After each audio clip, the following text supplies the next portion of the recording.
Hi, we're going to do definition of derivative for AP review. So these are the things we're going to go through. The first one is use a visual to show the definition of a derivative. And so if I go to a little sketch pad here, what we have is a picture. I have a parabola here and I have 2 points on the parabola. And what I'm going to do with it is that I'm going to try to take this secant line, since it's 2 points, and I'm going to make this H, which is part of the x-axis, I'm going to make that h go to 0. And I have the points f of x plus h, I should say the y minus y over the x minus x to do the slope. Now we want to look at h as it goes to 0 here. So I'm going to try to click and grab one of these and show you what happens when, that's the wrong one. Yes, that point is better.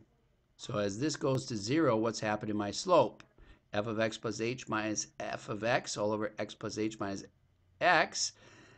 This starts turning into, rather than a secant line, it's getting closer and closer to a tangent line. We could zoom in and keep on doing the same process. However, sooner or later, we're going to end up with a tangent line. And this will give us the slope as h goes to 0 as long as we write out the slope of the secant line. So if we try to set this up now, we have our 2 points, which are x plus h, comma, f of x plus h, and then our other point, which is x, comma, f of x.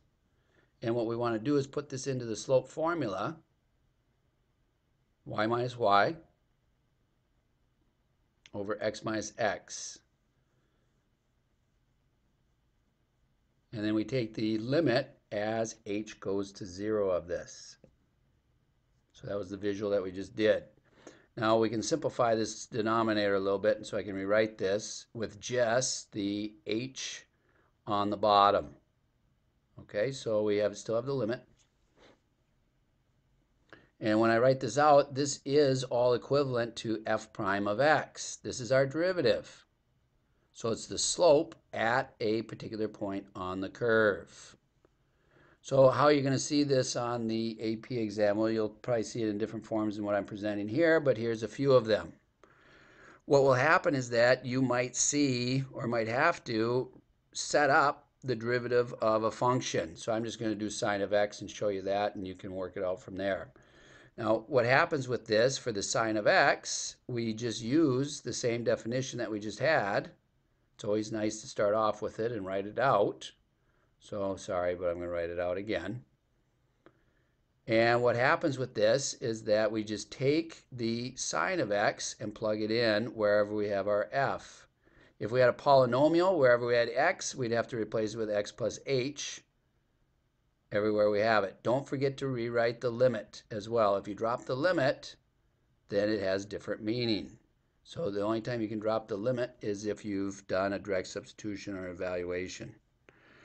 So this is our limit, and this is how you can recognize that it is a derivative. So if you see something like this, you should go, oh, yeah, that's the derivative of the sine of x. What is that? Yes, cosine of x. Very good. Okay, so that's the definition of the derivative of the sine of x. You recognize it and shortcut it and just write it down. You don't have to do any kind of simplification or anything like that. Now, what happens is that they'll just give you sometimes the definition of the derivative. There it is. And so you look at this, and like we just did, that's derivative. We're going to shortcut this. That's going to be the cosine. Now, what you also do is that they will do it at a particular point. So if we do it at a particular point, you have to recognize it. So this is the sine at pi over 3, and we're doing the derivative at pi over 3. Now, you really won't see that first one, but you'll see the second one more often, is that they'll evaluate the sine at a particular point. So the sine of pi over 3 is square root of 3 over 2. So you recognize that the derivative of the sine is the cosine. It's evaluated at pi over 3. We're going to get 1/2. Now for this last piece, what we're going to try to do is show the derivative at a sharp point. This isn't directly related to the sine of x. However, sometimes they have you justify why you don't have a derivative there. Well, if I do the same picture, I got an absolute value of a parabola here. and I have a sharp point. So if I take the limit from the right, I go down to negative, well, I'm sorry, 2.43, but on the left side, it's like negative 2.43. So it shifts drastically at our point. Let's call it x equal to a. At x equal to a, this shifts very quickly. And so since it's not a smooth transition, the overall limit would not exist. If the overall limit does not exist, we do not have a derivative. So how do we justify that properly? Well, let's go back to our other sheet here. What I'm going to use is I'm going to use the other definition of the derivative. And you can look this one up too for your own records. Here I got h going to, well, this isn't going to be h. I'm going to use x goes to a. So when we go back to the other sheet, I'm going to write out the limit as x goes to a of f of x minus f of a. And that's going to be all over x minus a. I can do a similar, it's built by the slope. Change in y over change in x. Same as what we did before, but it's a little bit different. Now, what happens with this, well, I was going to split it into pieces, but let's just say that this is undefined. Now, why is this undefined? In other words, the derivative doesn't exist at x equal to a. Well, if we take the left-handed limit, and this is how we should write it, this is the left-handed limit.